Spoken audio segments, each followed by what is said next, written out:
Joining us now is the Middle East correspondent for the Jewish News Syndicate, Josh Hasten. Josh, appreciate you being here.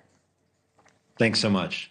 So let's go ahead and take a listen to Prime Minister Benjamin Netanyahu, what he had to say about the handover of the Bibas family, and I'll let you react. All of Israel is united in grief. And as the Prime Minister of Israel, I vow that I will not rest until the savages who executed our hostages are brought to justice. They do not deserve to walk this earth. Nothing will stop me. Nothing. So could we see Israeli military reprisals for the deaths of the Bibas family? And as you're answering that, for people who have not been watching the news the last couple of days, tell us how everything unfolded as well. Yeah, well, first of all, you have to understand you're talking about pure evil here. You're talking about a mother and her two infant sons, two little boys, a 4-year-old and a 10-month-old, who were kidnapped from their homes on October the 7th, 2023. And it turns out, unfortunately, that they were murdered. They were brutally murdered by Hamas. They were strangled to death. And this was only revealed to us this week. As Hamas, you saw in that it was a celebration, really. They returned to Israel after 500 days in which we hoped, we prayed that they were going to be returned alive. Unfortunately, that wasn't the case. They were returned in coffins in a celebration as the Hamas children in Gaza celebrated their very, very emotional week here in Israel. And Shiri Bibas, the mother, who was also brutally murdered by Hamas, they didn't even return her body along with the two babies on Thursday. They returned the body of just some random woman in Gaza. And eventually here on Saturday, her body was returned.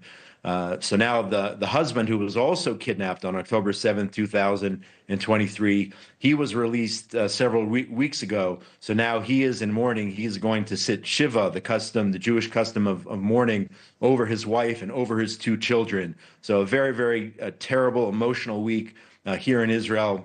And yes, Prime Minister Netanyahu is vowing to find those directly responsible for kidnapping the family members, the Bibas family members, finding those responsible and bringing them to justice. So just a terrible week. And then here this evening, the release of another six Israeli hostages.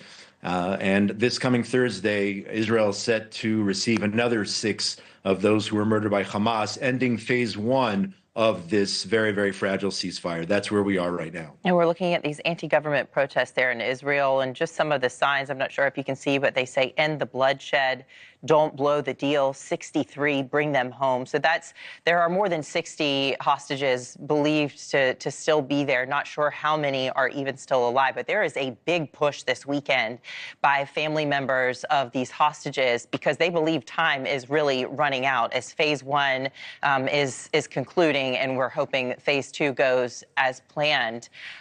What needs to happen to make sure phase 2 does indeed go through? So, yeah, as you said, there are about 60 hostages. Unfortunately, it is already known that about half of them are believed to already have been murdered by Hamas. So there are two paths right now which Israel can take. Number one is go down the path of phase 2, which would be entering another negotiation with Hamas to bring back the 60, 30 plus, which are alive, believed to be alive, and another 30, 30 hostages, which already, unfortunately, we know are dead. But that would lead, according to the deal, to an end to the war with Hamas.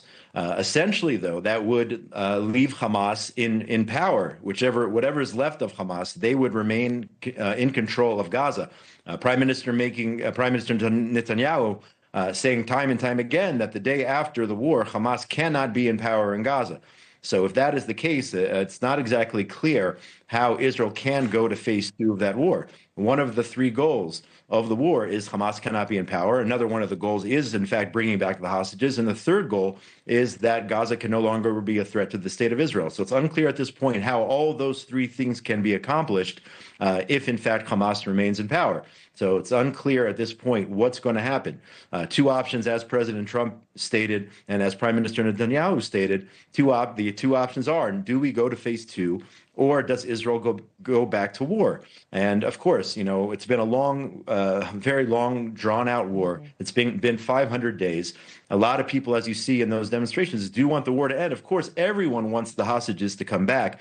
But that being said, we do not want Hamas. The United States has been clear. Israel's been clear. Hamas cannot be in power the day after the war ends. Yeah, I mean, is there even such a thing as a permanent ceasefire, which is the ultimate goal here, if Hamas is not extinguished completely? We've got to leave it there. The Middle East correspondent for the Jewish News Syndicate, Josh Hasten, thanks for joining us on NewsNation Now.